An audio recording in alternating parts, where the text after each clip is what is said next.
और अभी आपको खेल के मैदान से खबर शेयर करते हैं पाकिस्तान और बांग्लादेश के मैच के हवाले से। बांग्लादेश ने पाकिस्तान को जीत के लिए 194 रन का हदफ दे दिया है। एशिया कप 2023 का ये मार्का जिसमें पाकिस्तान और बांग्लादेश मध्य मुकाबल थे और बांग्लादेश की जानिब से पाकिस्तान को जीत के लिए 194 रन का हदफ दिया गया है। 194 रन में उनकी पूरी टीम पवेलियन लौट गई और आपको बता रहे हैं यह हम खबर आ रही है खेल के मैदान से, जहां पर बांग्लादेश ने पाकिस्तान को जीत के लिए 194 रन का हदफ दिया है। और इस हवाले से पाकिस्तानी टीम भी खासी एतमाद में है कि इस कम रन को चेस करने के हवाले से पूरी टीम एतमाद में है। और आज के मैच को भी देखना होगा कि किस तरह से पाकिस्तानी टीम जो है वो हमकिनार करती है जीत से। ये तमाम खिलाड़ी आज भी पुरजोश हैं। पाकिस्तान और बांग्लादेश के मैच के हवाले से आ रहे हैं, जहाँ पर बांग्लादेश ने पाकिस्तान को जीतने के लिए 194 रन का हदफ दे दिया है।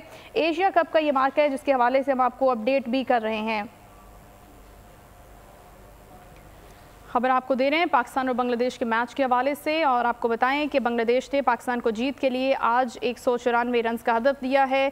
पाकिस्तानी बॉलर्स की जानिब से, स्ट्राइकर्स की जानिब से भी आज इस उम्मीद का इजहार किया गया है कि बांग्लादेश को आउट क्लास करेंगे। और आज आपको ये बताएं कि फील्डिंग का बेहतरीन फील्डिंग का मुजाहरा किया है पाकिस्तानी टीम ने कि बांग्लादेशी टीम को 194 रन तक महदूद रखने में कामयाब हो गई है। और आपको ये भी बताते चले कि इससे पहले पाकिस्तानी बैट्समैन ने भी इस आज़म का इजहार किया था कि पाकिस्तान टीम जो है वो आज का मैच भी जीतेगी।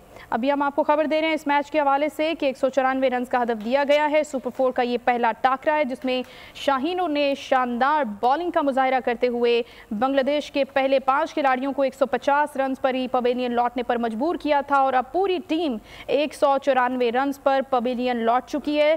अब तक हारिस रऊफ ने 2 विकेटें हासिल की थी। शाहीन शाह अफरीदी, नसीम शाह और फ़हीम अशरफ ने भी एक विकेट हासिल की थी और पूरी टीम बांग्लादेश की 194 रन पर पवेलियन लौट चुकी है।